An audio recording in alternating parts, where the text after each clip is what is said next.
আজ আমি একদম দোকানের মতো আঙুল গজা বাড়িতেই বানিয়ে দেখাবো। প্রথমে একটা পাত্রে 500 গ্রাম ময়দা নিয়ে ওতে অল্প একটু নুন আর 4 চামচ সাদা তেল দিয়ে খুব ভালোভাবে ময়াম দিয়ে অল্প অল্প করে জল দিয়ে মেখে একটা শক্ত ডো বানিয়ে 3 থেকে 4 মিনিট মেখে নেব। এই ময়দাটা কিন্তু খুব বেশিক্ষণ মাখার কোনো প্রয়োজন নেই আর রেস্টে রাখারও কোনো প্রয়োজন নেই। মেখে সাথে সাথে লেচি কেটে নেব। আপনারা খেয়াল রাখবেন ময়দাটা যেন কোনো কারণে নরম না হয়ে যায়, শক্ত করেই কিন্তু মাখতে হবে। এবার একটা করে লেচি নিয়ে মোটা করে বেলে নেব।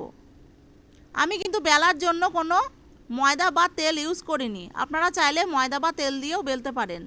এবার বেলা হয়ে গেলে ছুরি দিয়ে সরু সরু লম্বা লম্বা করে পিস করে নেব। এবার এই লম্বা পিসগুলোকে মাঝখান থেকে কেটে ছোট করে নেব। আমি মিডিয়াম সাইজের পিস করেছি, আপনারা আপনাদের পছন্দ অনুযায়ী পিস করে নেবেন। এবার দোকানের মতো শেপ আনার জন্য হাতের সাহায্যে একটু গোল করে নেব। এভাবেই সবগুলো রেডি করে নেব। এবার গ্যাসে কড়াই বসিয়ে সাদা তেল গরম করে আঙুল গজাগুলো তেলের মধ্যে ছেড়ে দেব। এবার 15 থেকে 20 মিনিট একদম লো হিটে ভাজতে থাকবো। তারপর যখন দেখব লাল লাল হয়ে এসেছে তখন তুলে নেব। এবার আর এক ব্যাচ ভাজতে দিয়ে আঙুল গজার জন্য রসটা রেডি করে নেব। একটা কড়াইয়ে 500 গ্রাম চিনি দিয়ে দিয়েছি আর 500 গ্রাম জল দিয়ে দিয়েছি। আমি 500 গ্রাম ময়দা নিয়েছিলাম, সেই জন্য 500 গ্রাম চিনি দিয়েছি।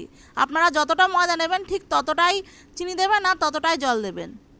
এবার রস ফুটে ঘন আর আঠালো হয়ে আসলে ভেজে রাখা আঙুল গজাগুলো দিয়ে 2 থেকে 3 মিনিট ফোটালেই দেখবেন রসটা আবার চিনির মতো হয়ে আসছে। আপনারা যদি খাস্তা খেতে চান তো এই স্টেজে নামিয়ে নেবেন। আমরা একটু শক্ত পছন্দ করি, সেজন্য আরও একটু নেড়ে চেড়ে গ্যাস বন্ধ করে নামিয়ে নেব। তাহলেই রেডি আমাদের দোকানের মতো আঙুল গজা। দাদাভাই দিদিভাইরা আপনারা একবার এইভাবে বানিয়ে দেখবেন, তাহলে